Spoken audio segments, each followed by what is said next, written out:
Assalamu alaikum wa rahmatullahi. Bienvenidos a ¿En qué creen los musulmanes? Un programa a lo largo del cual les aclararemos cuál es en realidad el cuerpo fundamental de creencias que profesamos los musulmanes y que se pueden resumir en los llamados 6 pilares de la fe. La creencia en Dios, en sus ángeles, en los libros que ha revelado, los mensajeros que ha enviado, en el día del juicio final y en el designio divino y la predestinación. Lo que pasa es que lo vamos a hacer de una forma algo peculiar, respondiendo a las preguntas de no musulmanes que se van a personificar en la figura de Alessandre Mato, nuestro compañero no musulmán gallego para más señas. Bienvenido, Alessandre. Muchas gracias. Y que nos las van a resolver, pues nada menos que los shuyukh o de los shuyukh más destacados en lengua española, como son Sheikh Mohammad Isa García. Assalamu alaikum, bienvenido. Assalamu rahmatullahi. Y Sheikh Ali Ashkar, bienvenido. Assalamu alaikum. Muchas gracias. Alaikum assalam wa rahmatullahi wa barakatuh. Bien, a ti lo primero, el axioma fundamental del Islam es la creencia en Allah. A ti cuando te hablan de Allah, ¿a ti a qué te suena eso, Alessandro? Bueno, Alá es el Dios de los musulmanes, ¿no? Así como Yahvé sería el Dios para los judíos y directamente para los cristianos se ejemplifica solo con la palabra Dios. Alá sería el de los musulmanes, cuyo profeta es Mahoma. El Islam es una de las 3 religiones del libro, igual que sería, el judaísmo. Por lo que veo, lo entiendes como si fuera una divinidad diferente. Está Yahvé, que es una divinidad, está Dios, que es una divinidad, está Alá, que es una divinidad diferente. ¿O? Por eso iba al tema de las religiones las 3 religiones del libro. Realmente sería el mismo Dios que Yahvé o que Dios para los católicos y de hecho el propio Islam considera, están los sheikhs lógicamente para corregirme, que yo soy un desconocedor en la materia, ¿no? Un iniciado, un neófito. Exactamente. Digamos, pero tengo entendido que el Islam considera incluso a Jesús, por ejemplo, o a los profetas del judaísmo también como profetas de su propia religión, de lo cual deduzco que se trataría del mismo Dios. Sí, pero hay siempre una confusión. La palabra Allah es otra divinidad diferente, es el Dios Luna que se comenta en ocasiones, ¿no? ¿De qué forma podríamos aclararle a Alessandra y a nuestros espectadores un poco quién es o qué es Allah o Allah? Bueno, yo creo que inicialmente si vamos al punto de vista lingüístico, ¿no? de qué es lo que significa Allah. En el idioma árabe, la palabra Allah viene de una conjunción de 2 palabras que es al-ilah. Es decir, el artículo de él y ilah, que sería divinidad o Dios. Entonces, Allah significa el Dios o la divinidad en idioma árabe. Es como si fuera la divinidad por antonomasia, ¿no? Digamos. Exacto. Bueno, yo creo que una de las pruebas de ello además es que los no musulmanes de origen árabe, sean cristianos o judíos o de otras confesiones, cuando se refieren al Dios creador dicen también Allah, ¿verdad? Sí, pero hay una otra corriente de pensamiento que dice que la palabra Allah transciende los idiomas. Si, por ejemplo, se pegas en la Biblia, en la crucifixión de Jesús, que nosotros no la creemos, pero el capítulo de la Biblia que habla de la crucifixión de Jesús, en algunas Biblias, por ejemplo, en portugués, traen una frase, una sentencia en aramaico, que era la lengua que hablaba... El arameo, la lengua original de Jesús y de la Palestina de la época. Sí, el arameo, el aramaico, que era la lengua de Palestina, la lengua que hablaba el profeta Jesús, alayhi salam. Y allá está, Elohi, Allahi, Elahi, Allahi, lima sabachthani, lima sabachthani. El lima es increíblemente igual al árabe. Lima como de por qué. Lima o lima da, o sea, ¿por qué esto? ¿Por qué este? Pero lima es por qué. Sabachthani, taraktani, y los sauditas, siba, es una variación de la misma palabra que significa ¿por qué me dejaste? Pero el ejemplo está en el inicio de la frase. Allahi, Allahi, lima sabachthani. Entonces, hasta Jesús, alayhi salam, en su idioma, que no eres árabe, llamaba a Allah por Allahi, Allahi, siendo que este I, Allahi, es el mío. Allahi. Ilahi, que sería en lengua Ilahi mi o divinidad. Allahi, Allahi. Nosotros creemos que todos los profetas llamaban a la divinidad que creó todo por Allah, aunque no hablaban árabe. Entonces, existe una corriente que dice que la palabra Allah trasciende el idioma árabe. Y para nosotros musulmanes, Allah es el nombre propio, es el único nombre de Allah, el nombre de que la divinidad reveló para la gente cómo es su nombre. ¿Comprende? Si viene a mí, ¿cómo es su nombre? Mi nombre es, yo estoy te informando que mi nombre es Ali. Entonces Allah nos informó que su nombre es Allah. Y es indudable además que todos estos nombres como Rafael, Gabriel, la terminación EL, en hebreo también hace referencia a Allah, esa raíz. Y esa otra creencia también muy frecuente, desgraciadamente, de que los musulmanes adoramos la luna, de que la piedra negra es un pedazo de... Perdona que te interrumpa, quizás a lo mejor voy a frenar esta pregunta que acabas de hacer, pero vosotros habéis hablado del origen lingüístico de la palabra Alá. Y ahora mi pregunta es, ¿era acertada la idea que esbozaba de un mismo Dios que comparte las tres religiones? ¿Es correcto o no? Porque claro, de la idea de las religiones, de las tres religiones del libro, lo que una persona, como bien decías, neófito, con pocos conocimientos, lo que puede deducir es que es el mismo Dios. De ahí mi pregunta. Sí, evidentemente. Más allá del origen lingüístico de la palabra. Exacto.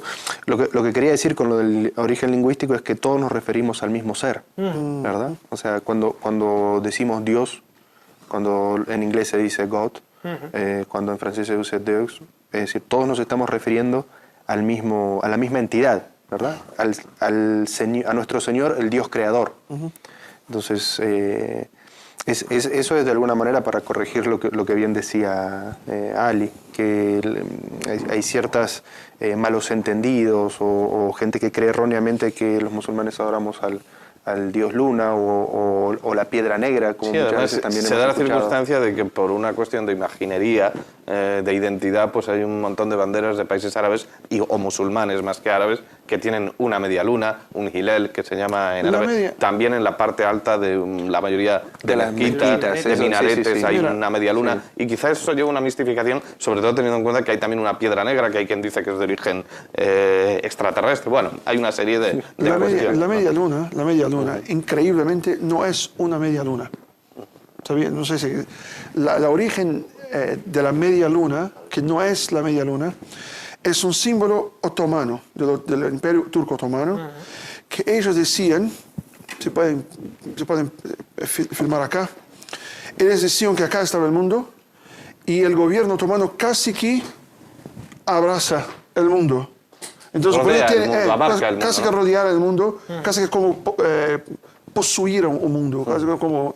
Llegas al control, ¿no? Sí, lo poseyeron. Lo poseyeron el mundo todo. Entonces tiene entonces no es una luna, son los otomanos que casi embrazaron el mundo o poseyeron. Es el abrazo de los otomanos todo el mundo. Entonces no es una luna, no es una luna. La estrella sería el mundo y la luna... O sea, en realidad es un símbolo imperialista de un pueblo no árabe otomano, que eventualmente adoptó el Islam como religión. Y no existe en la Sunna, en la historia del profeta Muhammad sallallahu alaihi wasallam, que él ha utilizado un símbolo de una luna con una estrella. Sí, claro. No existe eso. Es que el Islam es una religión iconoclasta, es decir, no puede haber ninguna representación del Señor ni nada que represente como símbolo del Islam. Se sabe además que la bandera fundamental del profeta era blanca o negra con las palabras La ilaha illallah Muhammad Rasulullah. O sea, ningún símbolo, solo un concepto, ¿no? Sí, exacto.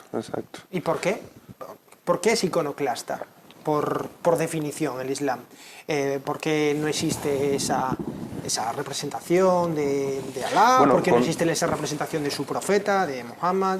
Sí, bueno, sí que es verdad que no es algo exclusivo del Islam. Aquí se nota la continuación con mensajes anteriores, cuando en Éxodo 20, en la Biblia, dice Yahvé a los israelitas: no adorarás no harás representación de lo que hay en el cielo, ni entre el cielo y la tierra, ni debajo de ella, porque yo soy Yahvé, tu Dios, un Dios celoso, ¿no? O sea, que solo se me debe adorar a mí. En este sentido no es nuevo, ¿no? Hay que puntualizar esto. Sí, pues que el concepto del Islam no es que es una religión nueva que nace con Muhammad, sino que es la continuación de la misma religión que transmitieron todos los profetas.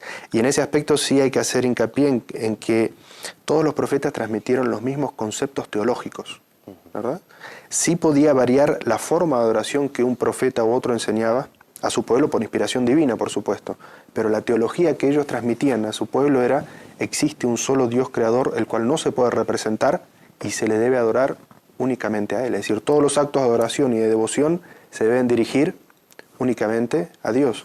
Y el por qué no se le puede representar es porque Dios, que es el creador de todas las cosas, lo que está dentro de nuestra mente, evidentemente es algo creado. Cualquier cosa que nosotros nos podamos imaginar es algo que pertenece a la creación. Y Él es el creador de todas las cosas. Entonces, si nosotros fuéramos a representar algo, evidentemente representaríamos algo que es parte de la creación. Entonces, por eso es que nuestra mente no puede llegar jamás a imaginarlo a Él. Nuestra mente limitada no puede comprender la naturaleza, ¿verdad?, de Dios, y por eso es que no se puede... que sería una mentira. Cualquier representación o imaginación que podamos hacer de Dios desde nuestra limitación es imposible que se acerque siquiera a la realidad de Dios, ¿no? Por tanto, sería mentir cualquier representación, ¿no? Y Allah subhanahu wa ta'ala en el Corán dice que وَلَا يُحِطُ بِهِ عِلْمًا. O sea, no existe un conocimiento que puede encompasar Allah, que puede... Sí, como comprenderlo en su totalidad. Sí, que no puede abarcar, no puede comprehender. No abranger Allah. O sea, todo el conocimiento que tenemos acá de todas las cosas del mundo que es posible a un ser humano comprender, Allah está arriba de esto, está muy más allá de esto. ¿No? Trasciende todo lo que es la materia. Sí, trasciende todo. Entonces, por extensión, entonces, ¿se aplica esa misma idea a Muhammad, al profeta? No, hay otras razones por las que... Un segundito. Cuanto a la iconoclastía, ¿no? Hay yo creo que en Lucas o Marcos, no me recuerdo ahora, existe una historia donde el diablo saca a Jesús y lo lleva hasta el topo de una montaña. Hasta lo alto de una montaña. Hasta la montaña. Y de allá arriba, o sea, todos aquellos reinos que están allá son míos. Próstrate a mí, adórame y te los voy a dar. Y Jesús entonces dice, no, adorai, en portugués, adorai somente a Deus. Y solo a Él. Solo adorar a Dios. Y solo a Él prestarás culto. Y solamente todo el culto, toda la adoración, todo. Entonces, hasta Jesús, hasta el profeta Jesús, en la Biblia, como está allá,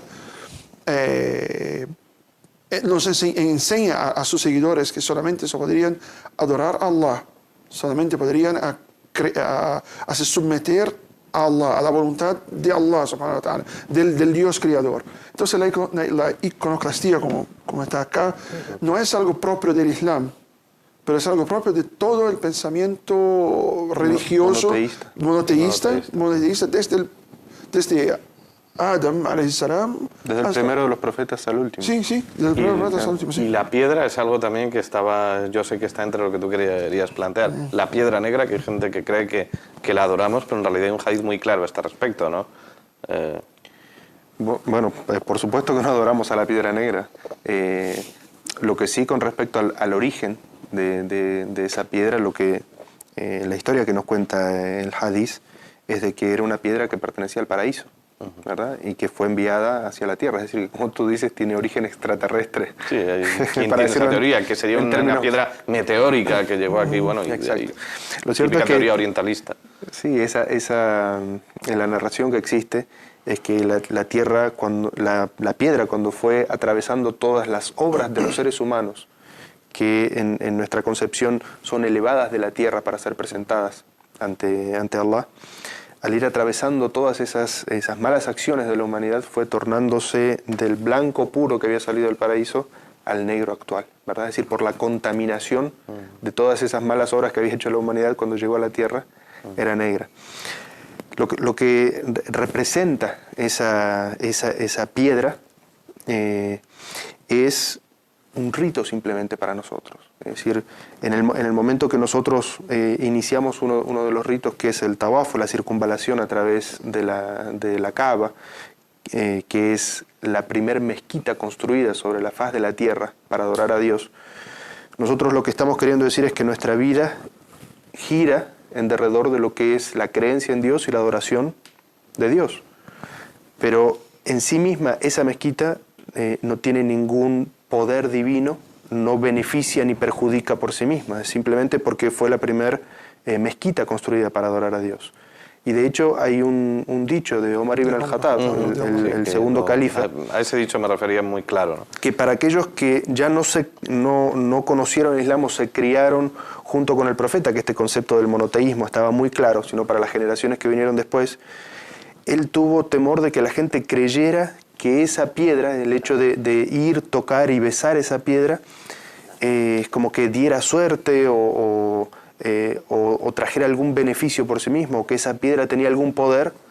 Omar ibn al-Khattab, cuando la fue a besar, lo que dijo es: yo sé que tú eres simplemente una piedra, no perjudicas ni beneficias por ti mismo, y si no es porque hubiera visto al profeta besarte, por mí mismo no te besaría.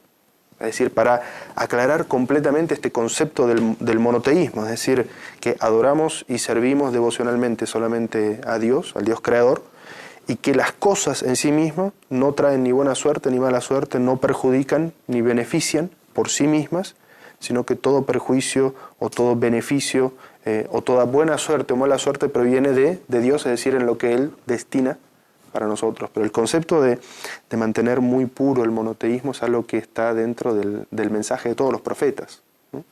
Por eso es que en el Sagrado Corán, cuando se hace énfasis a cuál fue el mensaje de los profetas, dice: enviamos a cada pueblo un profeta. Que además esto creo que vale la pena mencionar, es decir, que los profetas para nosotros no son solamente gente que pisó Medio Oriente, sino que cada pueblo tuvo un profeta. Pero el mensaje que todos esos profetas llevaban a sus pueblos era: existe un solo Dios, adórenlo solamente a Él.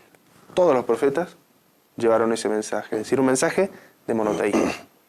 Entonces, por eso es que nosotros nos sentimos como hermanos en ese aspecto de todas las religiones, es decir, de todas las enseñanzas, en el concepto de que provienen de un profeta que les enseñó la adoración de un único Dios.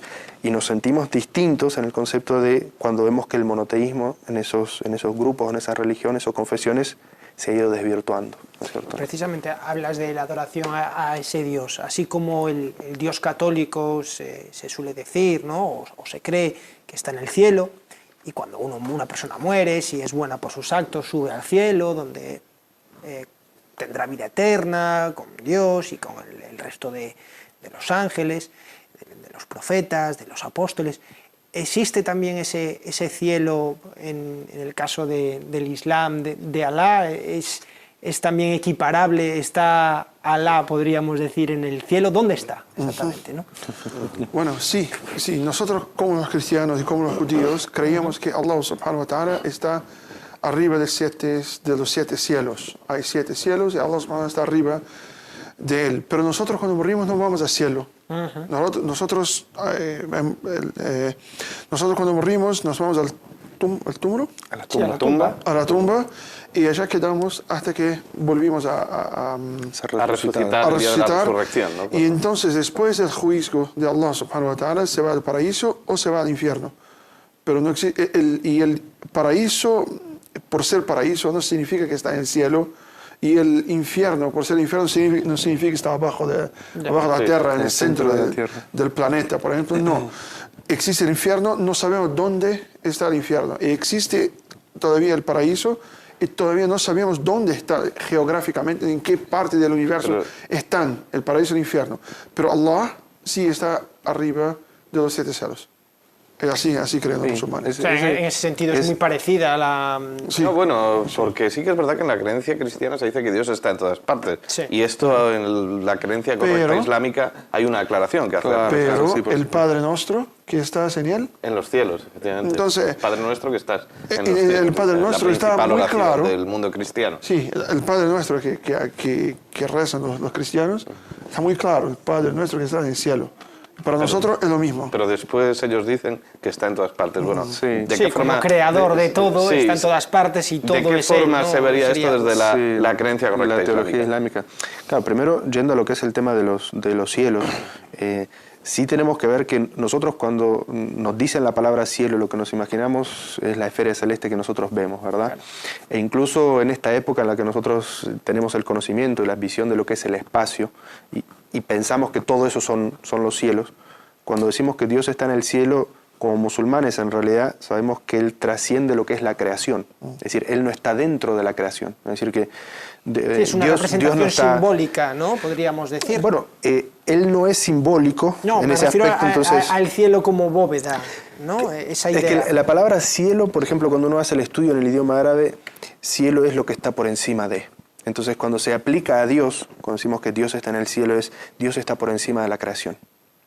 Sí, bueno, el Entonces, cielo porque no si no, podría estaríamos ser- diciendo que ser un el universo cielo o otro, o sea, contiene a Dios y nada de la creación puede contenerlo a Dios. Si no, la creación estaría, o Él estaría condicionado, o sería más pequeño que la creación. Bueno, estos son todos temas así filosóficos, teológicos, y por eso es que cuando decimos que Dios está en el cielo, es decir, Dios está por encima de la creación, y por eso decía el Sheikh Ali, Él está por encima de los 7 cielos, ¿verdad?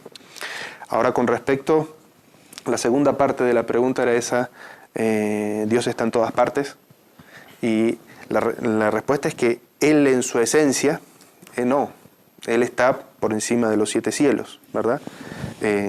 Sobre el trono, pero Él está en todas partes en su conocimiento, en su sabiduría, en su misericordia, es decir, en lo que son los nombres y los atributos de Dios.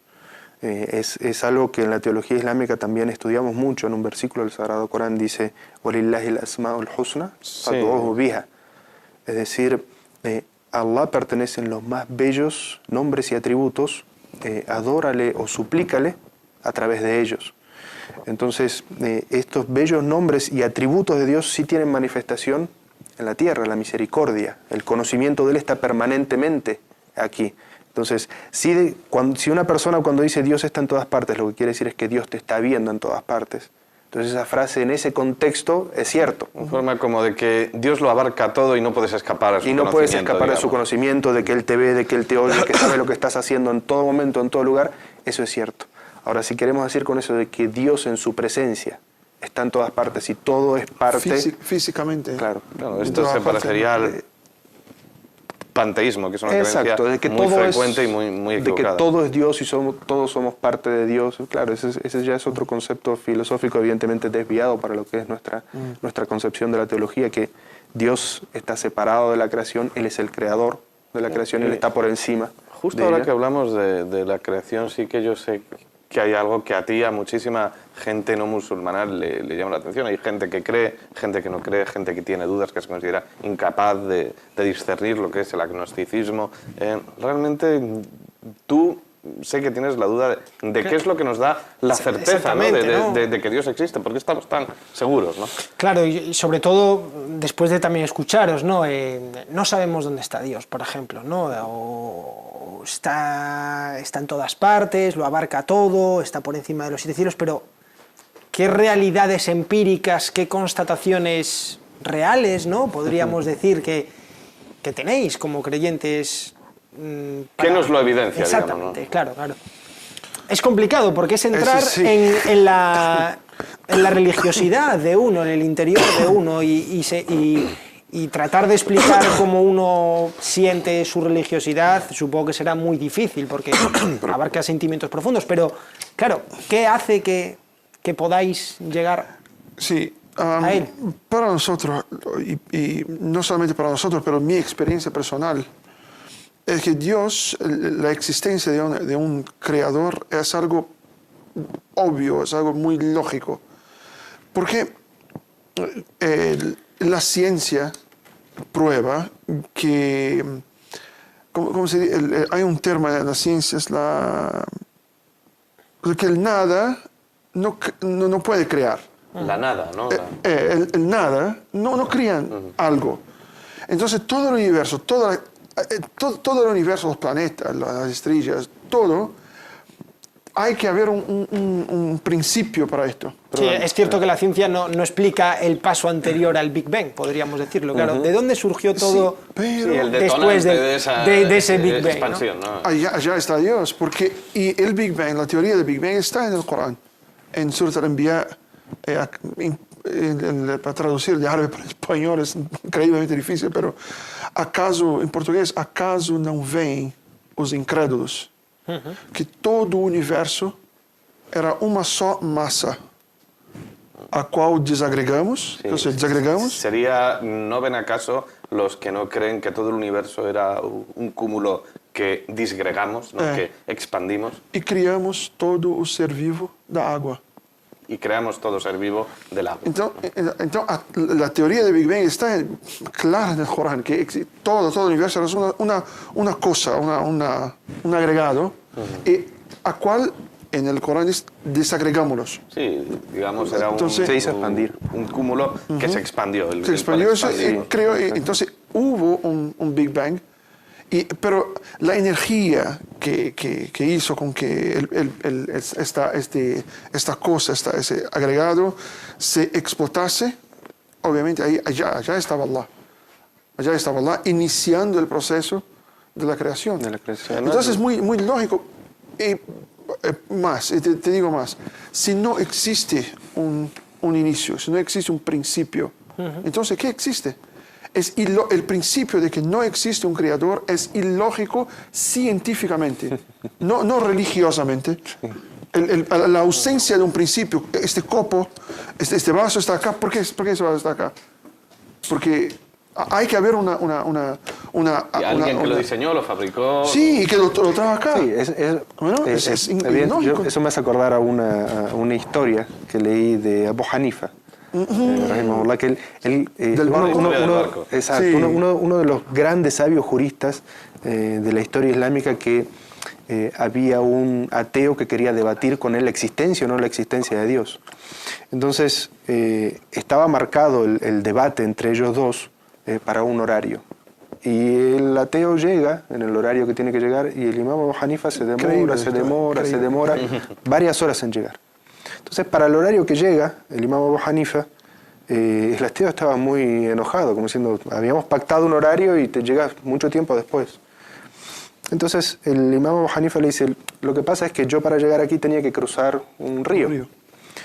Cuando llego a la costa, el barco que tenía que cruzarme no estaba. Entonces yo me siento a esperarlo y no llega, y de repente empiezan a llegar maderas de todos lados, empiezan a tomar forma de barco, se crea solo, se empiezan a juntar allí, con la corriente. Se forma un barco de manera sola, me subo y solo el barco me trae hasta la otra orilla. Y hasta que no ha ocurrido eso no ha podido venir, claro. Entonces el ateo lo mira así con una vista incrédula y le dice, ¿pretendés que yo me crea esa historia?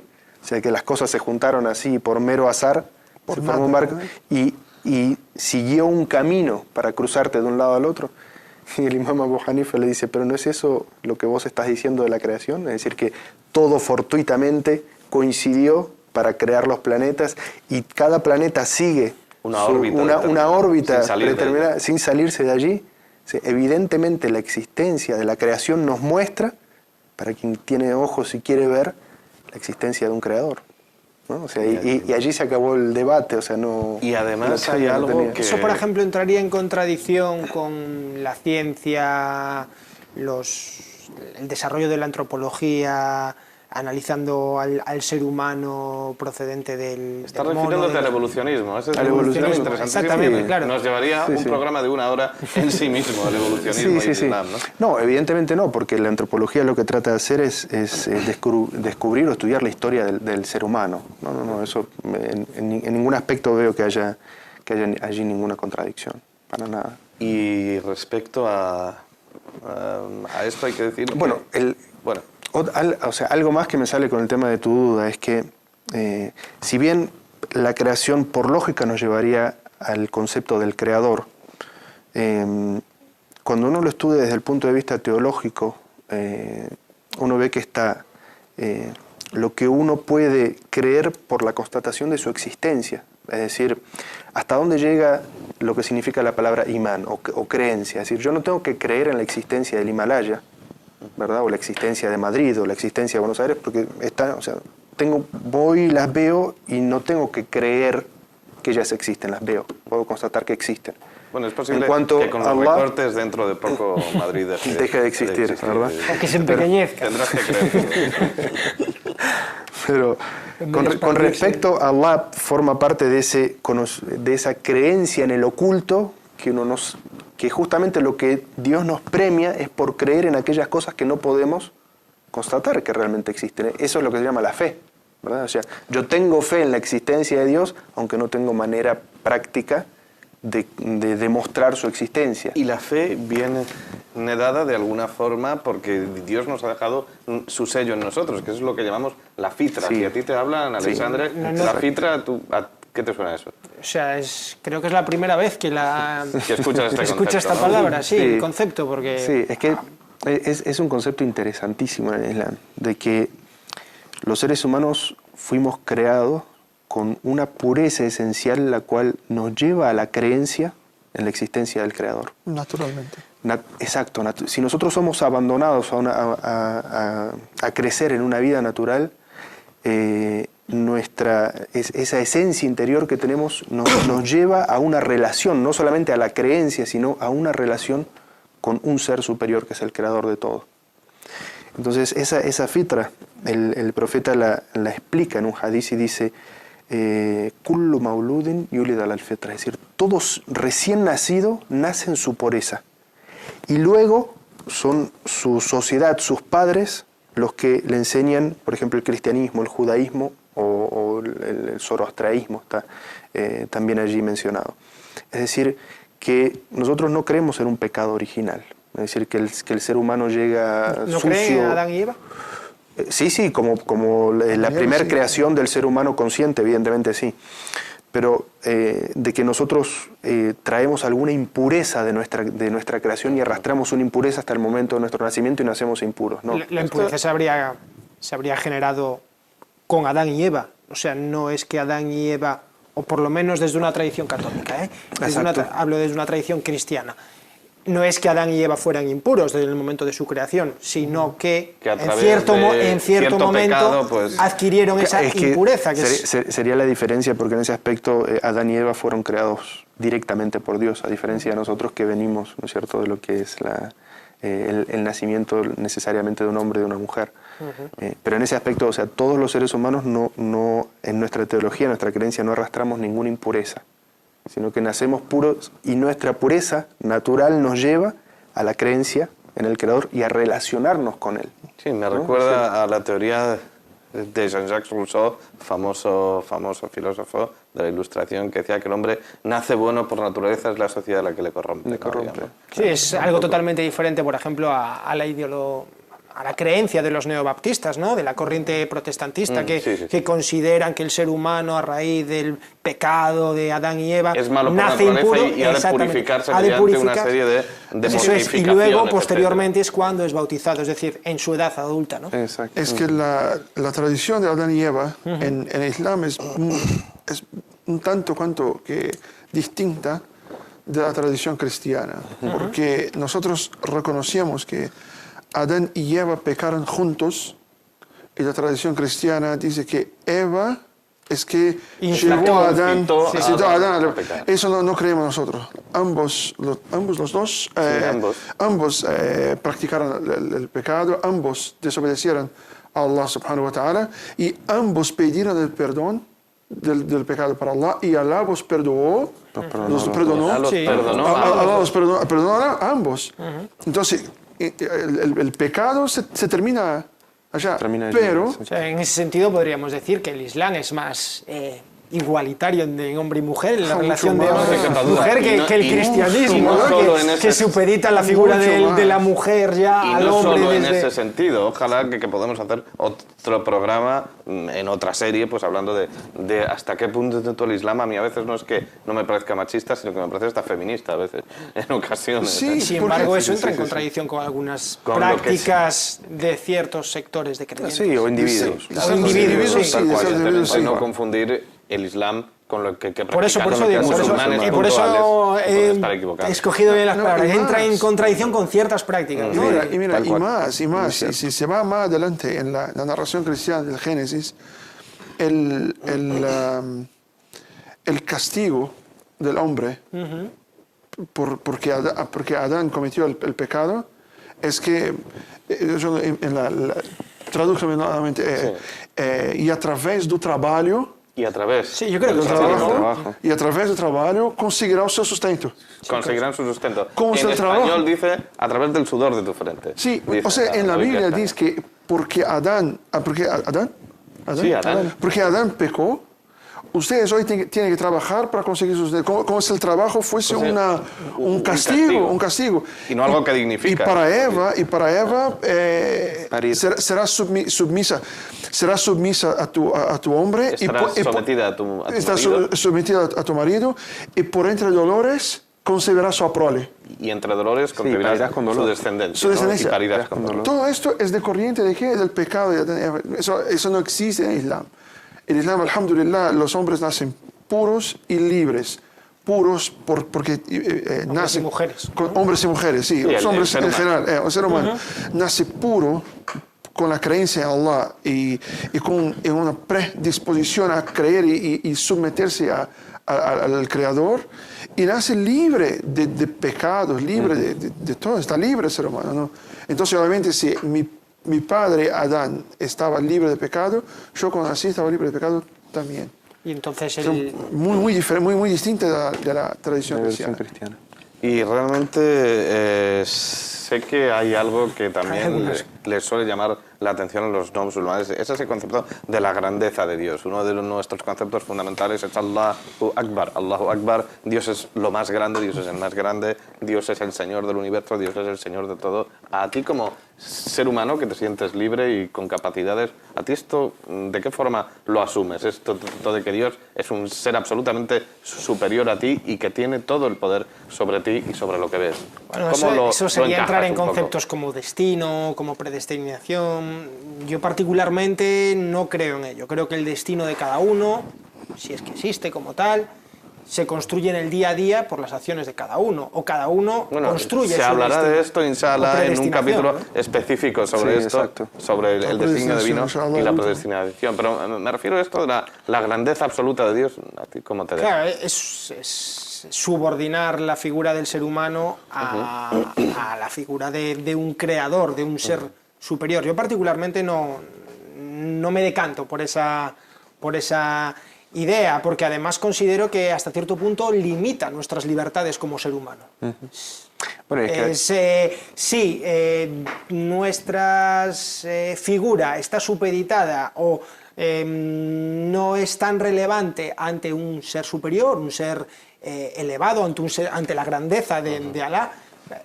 Bajo mi forma de pensar, eso limita las decisiones, la libertad de cada persona.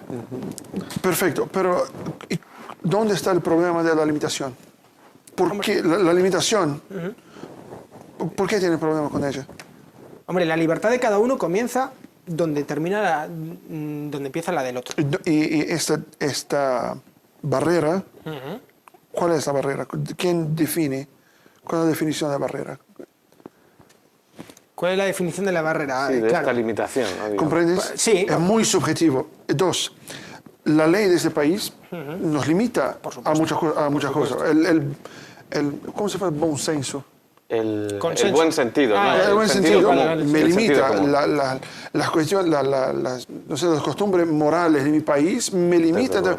Entonces no existe un problema con la limitación. Sí, y es verdad, cuando crees cuando tienes un creador y sabes tú que tienes que someter a este creador, sí te limita. Pero hay que Eso es por supuesto que es tu decisión personal, por tener supuesto, fe, claro. y entonces... Pero Pero ¿cómo realmente lo es acatas? que, yo te digo, por mi experiencia personal, que sea seguramente la de todos los aquí presentes, porque todos hemos sido no musulmanes, si no te sometes a Dios, te terminas sometiendo a cosas que son peores que Dios. Es mejor Sí, hablamos, por someterte. ejemplo, del relativismo moral o del materialismo, por Sí, supuesto. pero yo creo que de todas maneras, claro, la palabra sumisión tiene mala prensa, ¿verdad? O sea, a nadie con cierta dignidad le gusta someterse a algo. La diferencia quizás es que cuando estamos hablando del concepto de Dios, de creador, y hablábamos de que Él tiene unos nombres y atributos, nosotros cuanto más lo vamos conociendo a Dios, y nuestra única manera de conocerlo a Él es a través de las descripciones que Él hace de sí mismo, sabemos que Dios es el sabio, el que tiene sabiduría, el que es el justo, ¿verdad? El que es el magnánimo. Esos son todos nombres y atributos de Dios. Entonces, cuando lo vamos conociendo a Él a través de esos nombres, Claro, pero esos atributos le han sido dados por hombres. yo me refiero a que en el aparece Sagrado en la Corán, revelación, en el eso Sagrado Corán, que aparece en la es el revelación. libro revelado, Es la fuente sabemos fundamental que del Él Islam. tiene esos atributos. Entonces, la palabra sumisión que se hace para nosotros, yo entiendo la mala prensa de la palabra sumisión, pero cuando uno lo analiza desde el punto de vista teológico es, yo entrego mi voluntad a la voluntad de Dios. Es decir, pongo mi voluntad por debajo de la voluntad de Dios. Y entiendo de que si yo puedo tener voluntad de hacer algo, pero la voluntad del Creador es que esas cosas no sean hechas, que esos son lo que serían los mandamientos, ¿verdad?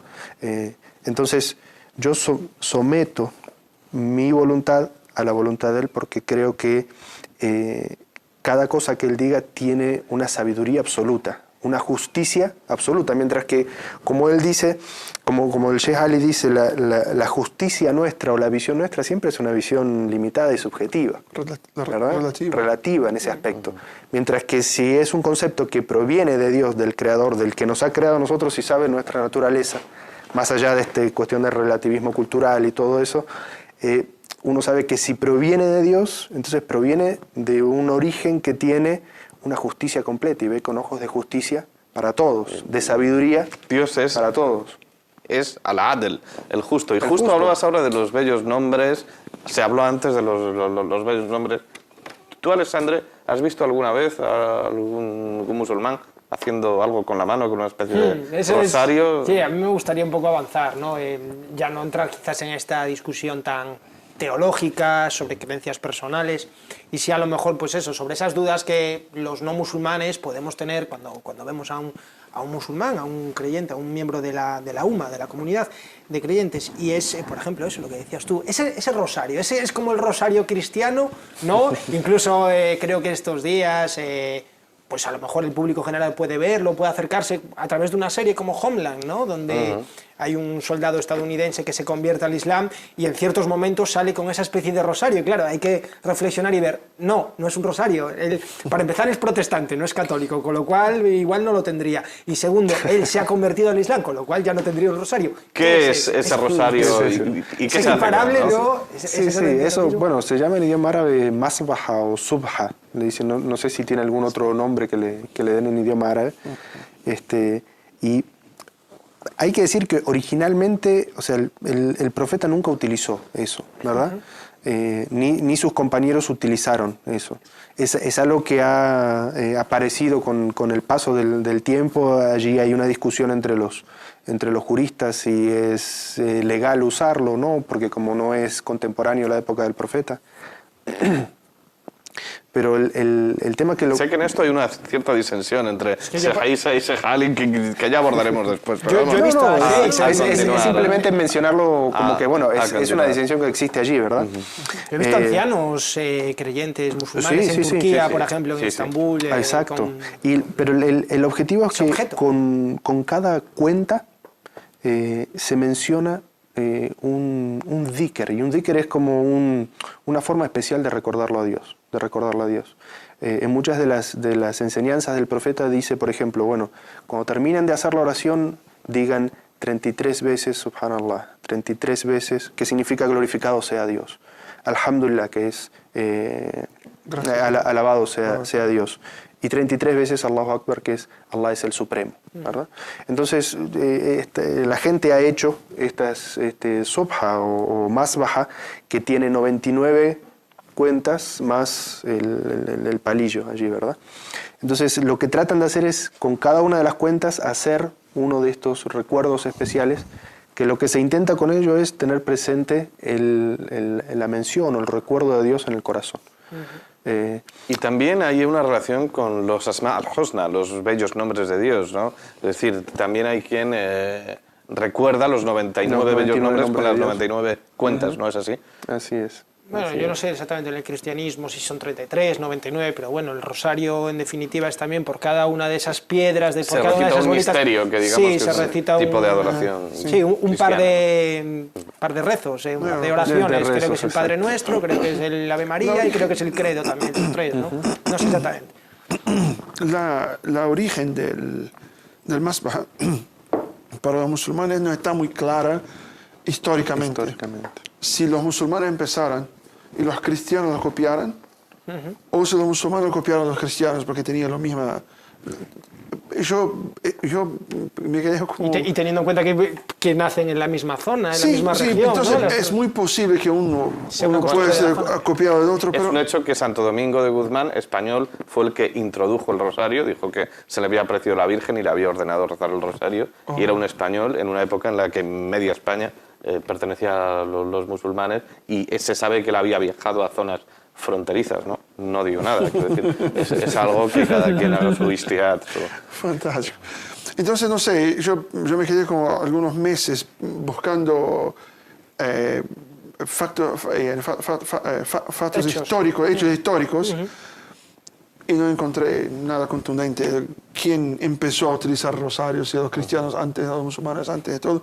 Pero yo me recuerdo de un... De todas maneras, no son las únicas religiones que utilizan algo similar. Sí, existen el hinduismo, el budismo, ellos lo tienen dentro de una bolsa, ¿verdad? Es decir, que pero es algo existe que... una pasaje de la vida del profeta Muhammad, que cuando llegó a su casa, vio su esposa Aisha, radiyallahu anha, con unas piedritas chiquititas así, estaba todas en el piso, y ella se quedaba entonces, subhanallah, subhanallah, subhanallah, como contando con las piedras. El profeta sallallahu alaihi wasallam, cuando vio la actitud de Aisha, se enojó, pero no habló nada. Pregunta a Aisha, Aisha, ¿puedo darte algo mejor que esto que está haciendo? Entonces, por supuesto, profeta de Allah. Entonces, haga con los dedos. Entonces la enseña a contar con los dedos. Entonces, 1, 2, 3, que también 4. Habrás visto a veces a los musulmanes. Después de la oración se queda como... No es tan visual. No es tan visual, no es tan visual, pero estamos siempre a subhanallah, subhanallah, subhanallah, subhanallah, subhanallah. ¿Hay algún elemento? Sí, con los dedos son 1, 2, 3. Cada una de las falanges. Si te fijas, cada dedo está dividido en falanges y cada una juntas, pues en un cierto número de vueltas a la mano son 99. 4, 8, 12, 16... 20. 4, 8, 2, 16, 32 y 1, 33. Lo hace con 33, 33, 33, son 99.